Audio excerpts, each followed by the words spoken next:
చెప్పండి. ఈరోజు పరమాత్మని పొందే విషయంలో ఈ ఉద్గీత, పంచవిధ సామము ఇవన్నీ కూడా పరమాత్మను పొందటానికి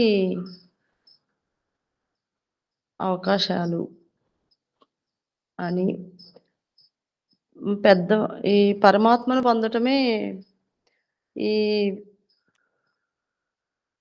ఈజీ అని చెప్పారు గురూజీ. అది ఒక విషయము. పెద్దవాళ్ళు సంసారాన్ని దాటడం కంటే సముద్రాన్ని దాటటము చాలా తేలిక అని అంటారు. అది గుర్తొచ్చింది గురూజీ. ఈ ప్రపంచాన్ని జయించే కంటే పరమాత్మని పొందటమే ఈజీ అని. ప్రపంచంతో అంటే ఈ భౌతికంగా అందరితో ఉండేదానికంటే పరమాత్మను పొందటమే ఈజీ అనే విషయానికి అనుకునేదాన్ని. సముద్రాన్ని దాటడం ఏంటి అసలు? సముద్రం అంత పెద్దదైతే సముద్రాన్ని దాటేది ఎవరు అసలు అని. అంటే ఆ టెక్నిక్స్ అనేవి తెలిసినప్పుడు ఏదైనా ఈజీయే అనే విషయము నా స్ఫురణకు వచ్చింది గురూజీ ఈరోజు. ఈత వచ్చిన వాళ్ళకి సముద్రమైన సముద్రం ఎంత లోతున్నాయని భయం ఉండదు. అదే గురూజీ. ఈత రాకపోతుంది. ఈత వచ్చిన వాడు ఒక వేలు కదిలిస్తే చాలు మునిగిపోకుండా ఉంటాడు. ఒక వేలు కదిలిస్తే చాలు. వేలు కదిలించకుండా ఈత వచ్చిన వానికి ఆ రహస్యం తెలిస్తే, ఆ కిటుకు తెలిస్తే ఈత అవసరం ఉండదు. ఊరికి నీళ్ళు కూడా పడుకుంటాడు. నీళ్ళ పైన పడుకోవచ్చు, ఖాళీ ఆడించకుండా.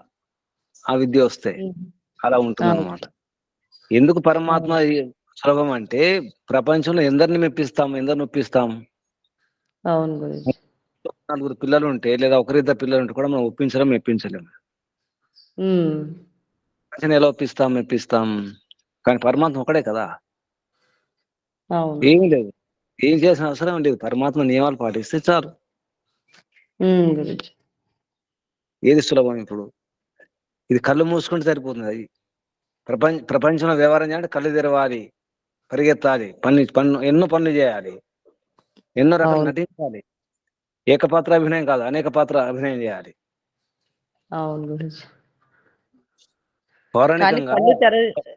పౌరాణికంగా విష్ణు అవతారాలు ఎత్తాల్సి వచ్చింది. ప్రపంచాన్ని నడిపించే శక్తి విష్ణు శక్తి. బ్రహ్మశక్తి విష్ణు శక్తి, రుద్రశక్తి శివశక్తి కదా. బ్రహ్మశక్తి విష్ణు శక్తి నిర్వహణం. నిర్వహించాలంటే, వ్యవహారం చేయాలంటే విష్ణు పరమాత్ముడికి అవతారాలు ఎత్తాల్సి వచ్చింది. పౌరాణికంగా ఎన్ని వేషాలు, అవతారాలు ఇక్కడ వేషాలు, ఎన్ని వేషాలు వేయాల్సి వచ్చింది? అన్ని వేషాలే కదా. అటువంటప్పుడు మనం ఎన్ని వేషాలు వేయాలి? ఇప్పుడు ఉదర పూర్ణార్థం బహుకృత వేసుకున్నారు. పొట్ట నింపుకోవడానికి ఎన్నో వేషాలు వేయాల్సి వస్తుంది. దాని పొట్ట కొర ఎన్నో అబద్ధాలు. దానికి మరి ఏది సులభం? పరమాత్మ ఇక్కడ అబద్ధాల్సిన అవసరం లేదు, నటించవలసిన అవసరం లేదు, ఏ గొడవలు లేవు, ఈర్ష్యాద్వేషాలు ఉండవు, ఏ పోటీ లేదు. ఈశ్వరోపాసన విషయంలో పోటీ ఉండదు. డబ్బు అవసరం లేదు, ఎక్కువ సాధనలు అవసరం ఉండదు, మనుషుల యొక్క సహకారం కూడా అవసరం. ఎందుకంటే ఏకాంతం ప్రశాంతంగా ఉండే ప్రయత్నం చేస్తాం. ప్రశాంతంగా ఉండదు ఏకాంత ప్రదేశంలో ఏకాంతంగా ఒంటరిగా ఉండడమే. ఇది సులభమైనా కూడా మీరన్నట్టు ఈత రాకపోతే కష్టంలాగా ఎప్పుడు కళ్ళు తెరిచి ప్రపంచంతోనే ఉండడం అలవాటు అయిపోయి కళ్ళు మూసుకుంటే చాలా ఈజీయే. కానీ మూసుకొని ఇదంతా మర్చిపోయి కూర్చోవడం అనేది కూడా కష్టమే కదా. ట్రైనింగ్ మోసుకోవడం అంటే పని చేయకుండా ఉండడం కాదు, ఏ పురుషార్థం చేయకుండా సోమరిగా ఉండడం కాదు. ఈశ్వరోపాసకుడు సోమరిగా ఉండడు, ఎక్కువ పని చేస్తాడు దానికి. ఎందుకంటే భయం ఉండదు, సంకోచం ఉండదు. మంచి పని చేసే వాటికి ఎటువంటి సంకోచం ఉండదు. నియమాలు పాటించే భయం ఉండదు.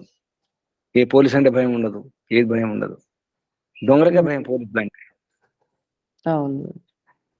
అటువంటిప్పుడు మంచి పని చేస్తాడు. మనం కూడా ఈ ఋషుల మార్గాన్ని అనుసరించినప్పుడు ఎవరికి భయపడాల్సిన అవసరం లేదు, ఎవరికి తల వంచుకోవాల్సిన అవసరం ఉండదు.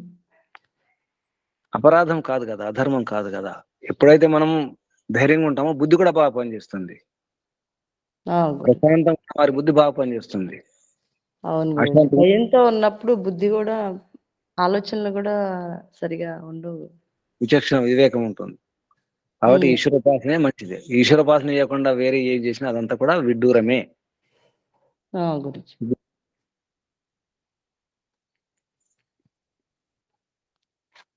ఇప్పుడు పంచవిధ సాధన అని చెప్పారు కదా గురుజీ. ఈ పంచవిధ సాధనలో పంచభూతాల సాధన అని కూడా అనొచ్చా గురుజీ? అన్ని కనెక్షన్ ఉంది కదా.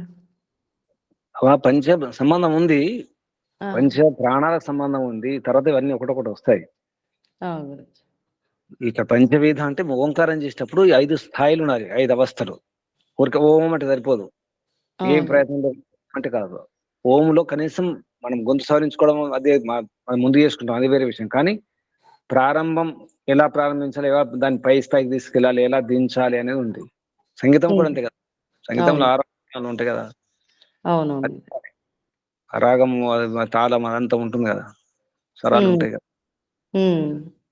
ఆ గాన విద్య అనమాట. గాన విద్యలో ఏది ఉంటుందో అది ఈ ఓంకారంలో చూపించాలి.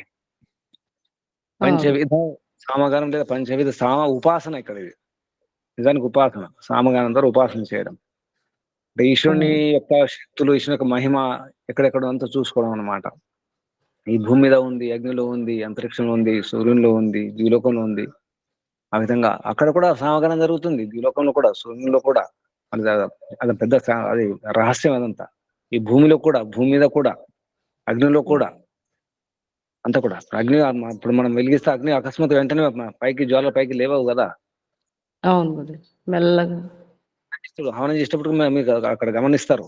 హవనం అవును. చేసే ముందు అన్ని చూస్తాం, అది హింకారం. ప్రస్తుతం అగ్నియాధానం చేస్తాం, అది ప్రస్తవం. జ్వాల పైకి లేస్తాయి, ఉద్గీతం, అది దిగుతాయి, అది ఉమ్. ప్రతిహారం, ముగిస్తాయి, జ్వాలన్నీ అయిపోతాయి. హవనం అవును. చేసేటప్పుడు కూడా ఇవన్నీ ఉంటాయి, ఈ స్థితులు వస్తాయి. అవును అలాగే గురుజీ. మళ్ళీ దాంట్లో ఇంకో 2 కలుస్తాయి. అవును అలా గురుజీ. అక్కడ ఆది ఉపద్రవం అని చెప్పేసి ఇంకా 2 కలుస్తాయి. ఇదంతా రహస్యం ఉంది. ఆ అక్షరాలు కూడా అంటే ఏదైతే ప్రతి మనం దానిలో పంచవిధి ఉందన్నమాట.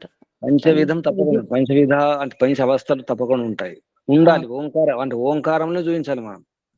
ఓంకారం చేసేటప్పుడు అటు దాంట్లో కనిపించాలి ఇవి. గురుజీ. అలా అంటే ఓంకారాన్ని అలా చేయాలని అర్థం. ఊరికే ఓంకారం చేస్తే పెద్ద ఫలితం ఉండదు. అక్కడ కల్ప అంటే అని చెప్పిన, కల్పం అంటే ఏంటి, ఫలసిద్ధి అన్నమాట. ఆ ఫలసిద్ధి విషయంలో మనకు అంటే సామర్థ్యం లేదా ఫలప్రాప్తి ఫలించాలంటే, అందులో సామర్థ్యం పెరగాలంటే తప్పకుండా ఓంకారాన్ని ఆ రకంగా చేయాలి. ఊరికే ఓంకారం చేస్తే లాభం లేదు అని. గురుజీ. దానివల్ల ఏ స్థాయిలో చేసినా అక్కడ ఫలితం ఉంటుంది. మీరు హింకారం చేసినా, ప్రస్తావన చేసినా, ఉద్గీతం చేసినా, అందులో నిధనం చేసినా, లేదా మధ్యలో ప్రతిహారం ఉంటుంది, అది చేసినా ఇలా చేయాలని చెప్పేసి జంతువులకు సంబంధం పెట్టడం జరిగింది ఆరంభంలో. తర్వాత వస్తుంది అది. ఆరంభంలో మేకపోతులాగా, మేకపోతు ఎలా ఉంటుంది, ఎలా అరుస్తుంది, అలా హింకారానికి సంబంధం. ప్రారంభించేటప్పుడు గొర్రె, గొర్రె ఎలా ప్రారంభిస్తుంది, గొర్రె అరుపు ఎలా ఉంటుంది, అది ప్రస్తావం. ఆవు అంబ ఉంటుంది, అది ఉద్గీతం. అది గుర్రం సకిలిస్తుంది, అది ప్రతిహారం. తర్వాత పురుష నిధనం అన్నారు, అంటే పురుషుని ముగించడం అనమాట. ఎలా ముగించడం జరుగుతుంది. ఆ విధంగా గొర్రె, మేకపోతు, గొర్రె, తర్వాత ఆవు, గుర్రము, అక్కడ పురుష, ఈ శబ్దాలు వస్తాయి. తర్వాత వస్తుంది అది. గురుజీ.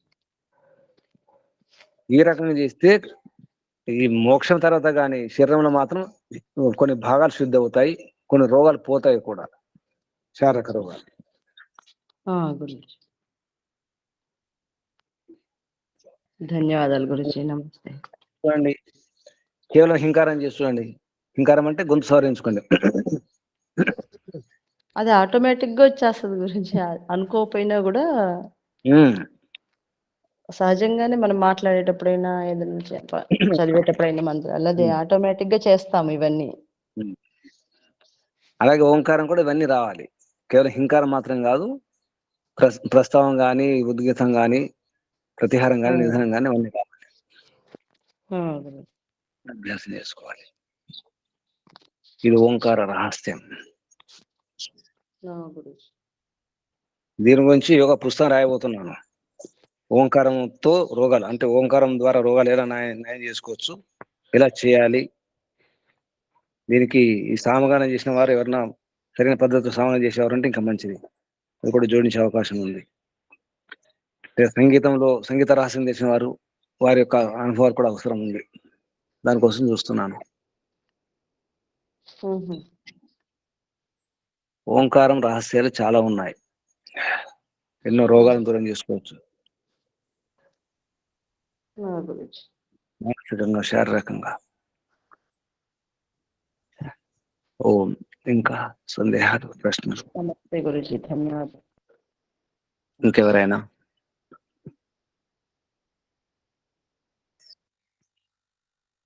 ఏం అర్థమైంది అది చెప్పండి. ఎవరైనా మీకేం అర్థమైంది?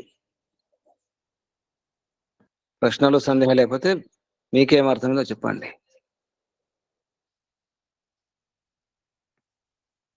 ముగించేద్దాం మరి. శుభం.